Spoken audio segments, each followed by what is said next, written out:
And yeah, if you're just tuning in, your eyes are serving you correctly. It is Dave from CapZeyeZ and Alex Jones from, well, Alex Jones. Yeah, how you doing, man? Good. I'm enjoying hanging out. Thanks for coming out and doing CapZeyeZ with us tonight. I do appreciate every time you've been on the show, and I promised myself that we would make it a lot more often than it had been in the past. So there's a lot to talk about. Stopping in, there's a lot. Unfortunately, there is a lot to talk about. You know, I guess just to be kind, these folks have been waiting. I did talk to a few callers who did have some questions for you, so we'll try to run through a couple of those, okay. And hopefully we're doing good here. Thanks for holding. What's going on? Hey, good morning, gentlemen. This is great. The two best producers in Access Television, man. It's awesome, man. Where's George Woolley? Loving you guys for years. Hey, I had a question for Alex, man. Yeah. Alex, when you want to get away from thinking about all the stuff that you do think about and research, I'm sure you choose music occasionally. What are you listening to nowadays that is helping you escape? I have to be honest with you. I like classical music. I like a lot of what you call classic rock and roll. I like some of the real country, that's out there. Some of the stuff I heard earlier I like. I don't like, God, I can't stand the stuff that's on the radio. Toby Keith. Yeah, but I mean, I like some of the, what you'd call kind of techno stuff. I mean, I like very eclectic. If you know what type of music I listen to, it's just very eclectic. My wife listens to a lot of foreign, French music and Brazilian music. I like that kind of stuff. Just whatever sounds good. Whatever sounds good to me, it sounds good. That sounds pretty wide-based to me, man. That's pretty. Yeah, that's awesome, man. I'm glad to hear that you're keeping your horizons wide. Well, thanks for tuning in, my friend. Yeah, thank you, gentlemen. You have a good morning. Yeah, you too. All right. Hey, thanks for holding. It's CapZeyeZ with Alex Jones. Hey, Dave. Once again, I wanted to thank you again for the hobble. Oh, the hobble was great. Yeah. That was awesome a couple of weeks ago. Their new stuff is really awesome. If you can get some of that. I really got to hook up with those hobble cats and do some new videos. Does he still throw himself off the stage and all of that Yeah, stuff? every night, man. This dude ends up bleeding, awesome. Literally bleeding every night. That's got to be tough. He's the best front man in Austin, honestly. Absolutely. And Alex, I wanted to ask you, how'd you get hooked up with Kevin Booth? Well, I mean, it's quite an eclectic group, keep going back to that word, but a lot of interesting people down here in Access TV. And I think I got hooked up with Kevin around the same time Dave probably did, about 10 years ago. Back in the Bill Hicks days. Yep. I only met Bill one time when he was down here. That's when I was first down here just going on shows, didn't even have a show. But I've probably been hanging out with Kevin, on a routine basis the last 8 years, 9 years now. Time's flying. Yeah. And, I agree with a lot of the stuff Kevin's doing. And, Kevin's a good friend of mine. We go out water skiing a couple times a year. And I've seen that video. He's very passionate about what he does, I think, is what kind of ties all of us guys together. We're all very passionate about what we're doing, whether or not it's our ideas that even mesh whatsoever. It's kind of like the passion that we all have for what And it's also trying to do something, that's alternative, but not just trying to be alternative, just doing what we like. Yeah. And so that's automatically alternative. Absolutely. Yeah. Oh, and finally, Alex, I missed you in Waco this year. I was out there for the anniversary. Yeah, I haven't been there in a couple of anniversaries. I think I've been to like 4 or 5 of them. And we built a memorial church for those that died. Yeah, I was out there during that. And I just feel that it's more important that I be on the radio and doing my work exposing how the government's carrying out terror attacks than go to the memorial service. And it's fewer and fewer people every year. I saw Mike out there this year. He's doing a great job. I mean, Mike's an awesome individual. But anyway, I guess I'll let y'all go. Y'all have a great night. Sale Hayton, hey? Bye. Sale Hayton. I don't know, man. We'll have to see about all that Sale Hayton business. Who is Sale Hayton? It's another show that I do, a little offshoot of one of our programs, and it seems to have a little cult following. So I resurrect it every once in now and again, but who knows. I did have a caller who wanted to maybe discuss some of the older issues, like the 4-plane scenario with 9/11. Do you want to talk about some of that? Well, you got about probably 10, 15 minutes left. Yeah. I mean, so many fresh issues. Yeah, I mean, and people say, what do you mean there's a half hour left? I mean, in between videos. Yeah. You want me just to real briefly get him on for a second? Well, I mean, it's hard to touch that. Oh no, I mean, I'll talk about it. The problem is it almost does a disservice to even get into 9/11 because, you know, it's like I show you one piece of evidence to who the murderers are instead of showing you 600. And I have 600 plus pieces. But bottom line, prisonplanet.com. Yeah, the 9/11 sections. But then, I mean, let's take the call. Okay, let's see. Is there something we can address in particular? Yeah, I just wanted to know. I definitely don't believe the government story, and I just, you know, it probably isn't enough time. But if you could take each of the 4 flights that day and tell me, you know, what really happened. I mean, were the 2 planes that went into the World Trade Centers, were they in fact empty, or were there really people on them? If they were taken somewhere else, you know, were they killed somewhere else? And I'll go ahead and hang up if you could just kind of do an abbreviated answer on those. Hey, thanks a lot. Thanks for your time, man.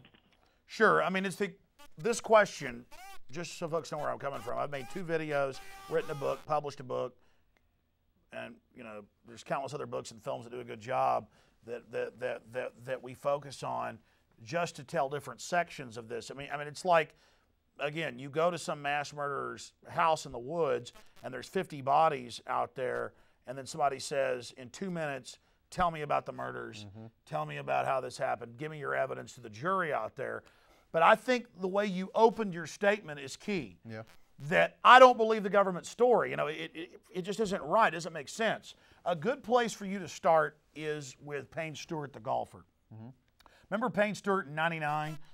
His private jet got off course, it depressurized, and within 8 minutes, F-16s were launched. And within 5 minutes, F-16s were launched. Within 18 minutes, 5 F-16s were surrounding his aircraft, and they were ready to shoot it down if it wasn't, you know, on a safe course. But it went into a cornfield. My dad, you know, years ago owned a Cessna growing up. Still has a pilot's license. I mean, out in the middle of nowhere, if you get off course just a few miles, they're asking, "Why are you off course? What's going on?" If you don't answer, jets are launched. It's been that way since 1958. Yeah, right. I mean, I've been in the plane with my dad in a storm, had to get a little bit off. He says, you know, the storms, yes. Well, stay exactly to this course then. We're giving you around the storm, or we're launching, you know, fighters on your butt. Damn. I mean, you know, that's how this works. Yeah. That's, you know, I mean, when you land, they will arrest you. You give them your flight plan, you follow that flight plan.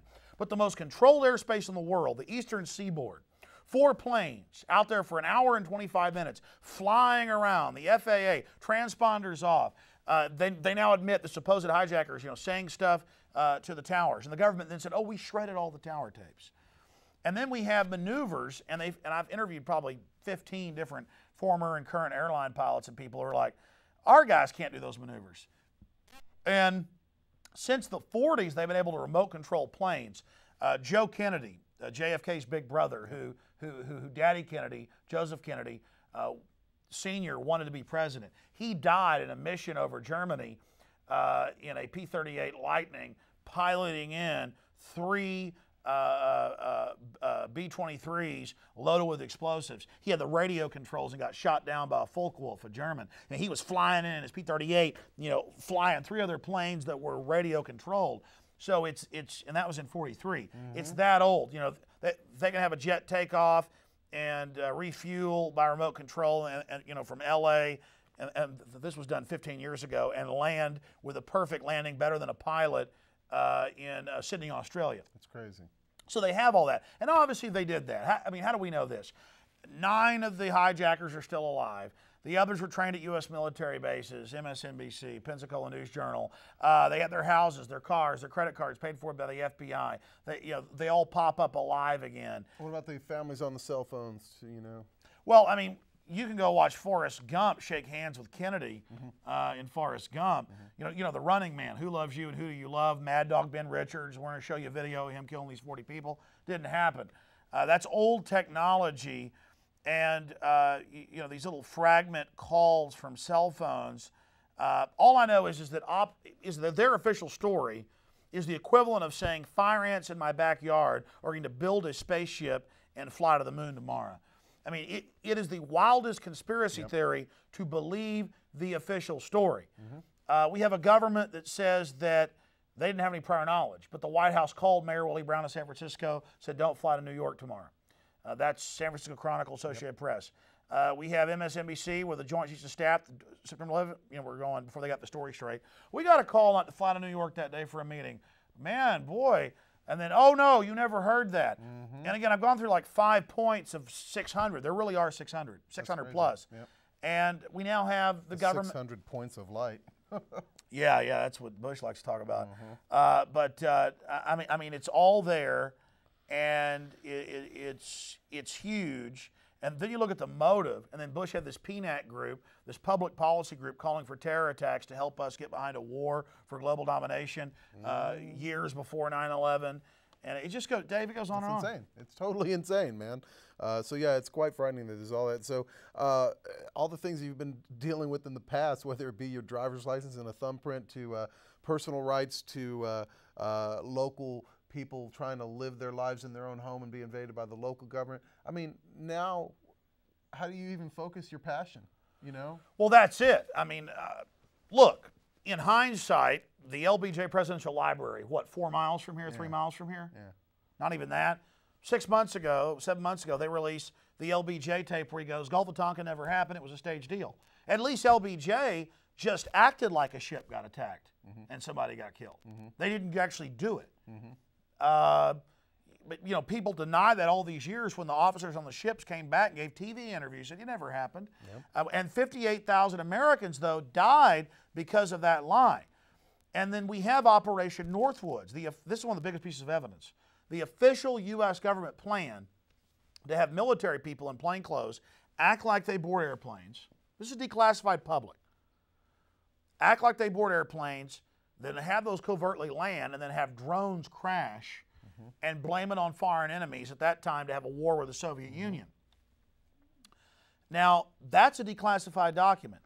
Strangely enough, it was accidentally declassified by somebody in the NSA about 6 months before 9/11. They were trying to warn us. We have the ABC News, Baltimore Sun articles right before 9/11 going, man, headline, U.S. government plan to terrorize U.S. cities as pretext for war. And so somebody, and the government said, yes, it's real, but it shouldn't have been declassified. So the point is, people in government are trying to warn you. I mean, here's a plan to do what they did. That's crazy. And they say we can have fake deaths, or we could remote control a bunch of college students, because people get mad when we kill young people. Can we do Aggies? Thank you. But no, I mean, it would be crazy. And the president's in town tonight, or had been. Oh, really? Yeah. He's gone by now, but His yeah, lordship has left. So, yeah. Jenna was having her little swing ding. So. Iron Cactus making a few mil. Yeah, absolutely. Spreading the love, bringing that money back to Texas, doing the right thing, right? Yeah, the Kennebunkport, Maine cousin of Kerry. William Bush's cousins. Yeah.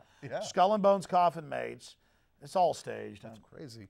I'll try to take a few more phone calls here. We probably got time to wrap up. I don't know if you want to hang out for the wrap up, but we're going to do a couple more videos, and I'll try to see if you guys got something to say. This is live. Thanks for tuning in. Yo. Is this Raw Time? No, this is CapZeyeZ. Does Raw Time come on tonight? Monday nights, midnight to 1:30, Channel 10, every Monday night, my friend. CapZeyeZ. Yeah. Will you tell us who you'll vote for, or who you're considering voting for? Is that legal? Can we even tell people who we're voting for? Yes, we can. Yeah. Again, look, number one, you can forget the presidential election. They select the horses. The mob owns all the horses. So it's a stage race. The power is at the county, city, and state level. Hundreds of cities have thrown out the Patriot Act. We don't have to follow this. Laws are not God. They can say black people are slaves again tomorrow. I'm not going to follow that. Okay, so, I mean, you can say women don't have a right to vote. I'm not going to follow that. You can say that, I've got to bow down and worship the emperor. Bull. But let me tell you, it's staged at the federal level, and unfortunately, Diebold and others are publicly CIA run. They've been caught, and we're even losing our right to vote very quickly. So things are darkening very fast. Okay, now we've been talking about how it's all staged. Do you think it's possible that Bush has been set up in a really, really bad light? I'm not saying that he's a good guy by any means, but so we can get people to swing to Kerry and get behind him, like, oh, this is the guy who's going to save us from Bush? Well, either way, the establishment wins. They're both for the war. They're both for open borders. They're both for gun control. They're all the same policies, different rhetoric. And they want to keep us balkanized in this left-right system fighting with each other when there's no difference. So you miss the real. What about Nader? So. And Nader, you know. Nader will end up, they say, you know, getting Kerry elected, but I have to be, I know a lot of Republicans that are actually going to vote for him. I don't agree with some of the things he says. I agree with some of what he has. Again, these are all sophisticated questions and even more sophisticated answers. It's still 3 shows, and it's not, it's 2. Yeah. So. Yeah. Anything else, man? Yeah. Have you ever run into any trouble? Like, has anyone ever attempted to assassinate Alex or anything? That's one of the most common questions. Number one, until you hit the age of 55, the number one cause of death, number one threat in your life is automobile. I mean, it's like Frogger. We're out here in this little tin can going 80 miles an hour with huge semis around us, and we drive by carnage and blood and arms splattered a couple times a year. I think all of us see that. At least. At least. Yeah, I mean, well, you drive by it every day, but then you see the guts a few times a year if you're looking. Maybe the yuppies with the blinders on haven't seen it. But, you know, I'm going to get in my car tonight. You know, I'm going to get the most dangerous thing to me just because I like the freedom of mobility. Absolutely. So, years ago I had threats, but when you don't respond to the threats, they stop. If they're threatening you, you're in a good place. Yeah. So when they really want to kill you, they just come do it. Yeah. But they have a problem. There's thousands of prominent people like myself, millions of people that are active, and more people waking up every day. So they can't kill us all. They've got to try to take the issue, spin it, deal with it that way, kind of, you know, launder it through the media, and, you know, they count on your own denial. And, you know, could I get killed for this? Well, if I do, so what? I mean, we're all going to die. Yep. And to really live, you got to not care about dying, frankly. Yep. I mean, I just got to tell you that up front. If you're always thinking about death and afraid of it, you're not dead. You're dead. You're dead. You're dead. You are. I mean, you're not free. Yeah. And so, I mean, my children's future, this country, when you know how evil the globalists are, I'm not going to, I mean, I've got to fight them. I mean, if I saw 4 thugs mugging an old lady, and I didn't have a weapon and they did, it's not even courage, it's just duty, it's my programming. I'm going to go fight them. So it's not you know, I mean, it shouldn't be a question. Mm-hmm. But when we all have this attitude of fear, what will my neighbor think? What will they do to me? Will I get audited? When we have that attitude, that keeps the government's made of people just like you and I. Most of them are starting to join us. That's why the establishment's panicking. Yep, and they're getting that info out. Oh, I don't know how it got declassified. Oh, whoops. So we'll do one more and we'll get some videos. What's up? Yeah, this question is for Alex Jones. Okay. Do you think Bush has anything to do with all these gas prices being all outrageous? Do you think that was an assumed voice? Yeah, he's worried about the voice print. Yeah. Again, there are, just because you're concerned, there are billions of emails, billions of phone calls, billions of faxes, and only tops 5,000 people at NSA analyzing domestic stuff. Can you imagine coming home and having 1 million messages to listen to? God, yeah. Even with keyword computers, they're not listening to you. Yeah. All they can do is do case point examples to scare you, to make you think they're watching you. It's the illusion. It's the man behind the curtain. Yeah. You know, it's like, you know, the IRS burning a Willie Nelson just because he's prominent to make everybody else think, ooh, they're going to get me. Yeah. See how that works? But that was to counter your fear. What was his question? His question was the gas prices. Yeah, exactly. Yeah, no, OPEC only gets about 20% of the actual profits. The Bank of England and the Federal Reserve get it all. It's a giant scam. He won't even release the strategic reserves. Someone else has got that corner on the market. Yeah, and folks, if you want to accept this raping, and if you want to put up with this raping, they're going to keep going. Why did they do this before? Because they knew people wouldn't put up with it. They think you're dumbed down enough to go along with it. Yeah. Well, we're going to wrap up the show. I got a couple videos from bands that have visited us recently, and then I'm going to come back and say goodnight. You want to say goodnight to the people with us, Alex? Absolutely, yeah? Sure. Fine. We're going to be here till 1:30 as the clock states. It is Austin, Texas, 1:07 a.m. in East Austin. I'd like to say South Austin, but they make me come over here because this is where the studio is. And a couple weeks ago, my good friend Trevor Detland visited us with his latest project, Thief. This is a song they do called Mr. Mephistopheles. Let me ask you a question. It's a question. Is that Indian or is that Norse? That's very Warneristic, as far as I know. We'll have to get with Warner about that. He holds all the secrets. All right. See